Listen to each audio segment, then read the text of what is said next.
नमस्कार दोस्तों, स्वागत है आप सभी लोगों का। आज की जो कहानी है वो एक सत्य घटना पर लिखी हुई है।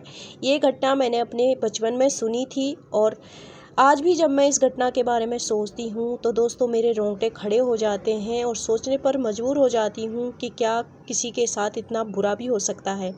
तो दोस्तों, कहानी शुरू करने से पहले आपसे रिक्वेस्ट है कि अगर आपने चैनल सब्सक्राइब नहीं किया है तो कर लीजिए और इस वीडियो को लाइक ज़रूर करना पूरा सुनने के बाद। तो चलिए स्टार्ट करते हैं आज की अपनी इस कहानी को। आज की कहानी का टाइटल है कर्मों का फल। क्या किस्मत किसी के साथ इतना बुरा कर सकती है? यह घटना मैंने अपने बचपन में सुनी थी। मेरा गांव उत्तराखंड के सुदूर पहाड़ों में स्थित है। वहीं कहीं मेरे गांव से बहुत दूर दूसरे गांव की यह घटना है। दरअसल यह कहानी नहीं, एक सत्य घटना मैंने लिखी है। उस गांव का नाम मुझे याद नहीं, पर वह किस्सा जो मैंने उस समय सुना था पूरा याद है। एक गांव में एक गरीब आदमी अपनी पत्नी के साथ रहता था। पहाड़ों के सीढ़ीदार खेतों में खेती करना और पशुपालन ही उनका प्रमुख व्यवसाय था। दोनों अपने जीवन में काफ़ी खुश थे, पर समय के साथ उनकी एक परेशानी बनती गई। उनकी कोई संतान न थी। लंबे समय तक उन्हें उम्मीद थी कि एक दिन उनका बच्चा जरूर होगा, पर काफ़ी साल बीत जाने के बाद भी जब उनका कोई बच्चा न हुआ, तब उस आदमी की पत्नी ने कहा कि आप दूसरी शादी कर लीजिए, क्योंकि बात पुरानी है और लोग पुराने ख्यालात के थे। आदमी ने भी अपनी पत्नी की बात मानते हुए संतान प्राप्ति के लिए दूसरी शादी कर ली। अब वह तीनों काफ़ी प्रेम और अपनेपन से रह रहे थे। उनमें काफ़ी सौहार्द था। कुछ समय बीत जाने के बाद उसकी दूसरी पत्नी गर्भवती हुई। अब उन तीनों की खुशी का कोई ठिकाना न रहा और बड़े आश्चर्य की बात थी कि नई पत्नी के गर्भवती होने के कुछ महीनों बाद ही उसकी पहली पत्नी भी गर्भवती हो गई। यह बात कुछ अजीब थी, पर अब तो उनकी खुशियों का कोई ठिकाना ही ना रहा। तीनों काफ़ी खुश थे। पहले उसकी दूसरी पत्नी ने एक बेटे को जन्म दिया और उसके कुछ महीने बाद उसकी पहली पत्नी ने भी एक बेटे को जन्म दिया। अब तो वह आदमी जो पहले संतान को लेकर काफ़ी दुखी रहता था, उसकी खुशियों की कोई सीमा ही ना रही। इस वाक्य से गांव वाले भी आश्चर्यचकित थे, साथ ही उन लोगों के लिए खुश भी थे, क्योंकि वाकई इससे पहले उनकी ज़िंदगी बहुत दुखी थी। एक तो गरीब, ऊपर से कोई ना रिश्तेदार न कोई सगा संबंधी जो उनका हाल चाल पूछे, ऊपर से निसंतान। पर अब तो लग रहा था कि भगवान ने उसे छप्पर फाड़कर खुशियां दे दी। सब कहते किस्मत हो तो उस आदमी के जैसी, पर बहुत जल्द उसकी खुशियों को नज़र लगने वाली थी और उसकी ज़िंदगी में बहुत बड़े तूफान आने वाले थे, जो शायद उसकी खुशियों के साथ साथ उसकी ज़िंदगी भी लीन करने वाले थे। किस्मत को उसकी खुशहाल ज़िंदगी मंजूर न थी, इसीलिए तो उसकी पहली पत्नी की मति मर गई और वह उस आदमी की दूसरी पत्नी और बच्चे से ईर्ष्या करने लगी। हालांकि उसने कभी इस ईर्ष्या को जाहिर न होने दिया। वह पहले की तरह उनसे प्रेम और अपनेपन का दिखावा करती रही, पर उसके दिमाग में कुछ और ही चल रहा था, जो शायद आगे जाकर उसके लिए ही घातक होने वाला था।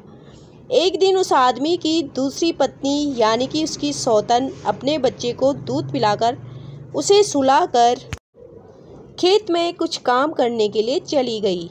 इधर उसे मौका मिल गया। उसने बच्चे के नाक मुंह बंद करके उसे मार डाला। जब उसे विश्वास हो गया कि बच्चा मर गया है, वह खुद खेत की तरफ चिल्लाते हुए भागी और अपनी सौतन से कहने लगी कि तेरा बच्चा ना तो सांस ले रहा है, ना ही उठ रहा है, पता नहीं उसे क्या हो गया है। उसको मामला समझने में देर न लगी। वह समझ गई कि आज जरूर इसने मेरे बच्चे को मार डाला है, क्योंकि बच्चा ना तो बीमार था, ना ही उसे कुछ समस्या थी। अच्छा खासा सुलाकर तो आई थी। वह रोती बिलखती खेतों से भागती अपने बच्चे के पास आई। उसे उठाकर जगाने का प्रयास करने लगी, पर बच्चा मर चुका था। बच्चे का अंतिम संस्कार किया गया। लोग कानाफूसी करने लगे कि सब उस आदमी की पहली पत्नी का किया धरा है। दूसरी पत्नी का मन अब वहाँ रहने का बिल्कुल न था। सो वह अपने मायके आ गई। पहली पत्नी कहीं न कहीं बड़ी खुश थी, क्योंकि जो वह चाह रही थी वह हो गया था। आदमी बड़ा दुखी था। उसकी पत्नी उसे विश्वास दिलाती रही कि उसने कुछ नहीं किया है।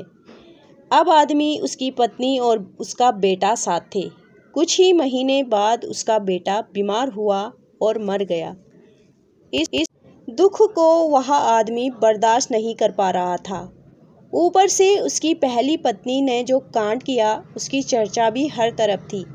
अब तो लोग और बातें बनाएंगे और बदनामी होगी। ऊपर से अपने बच्चों को खोने का दुख।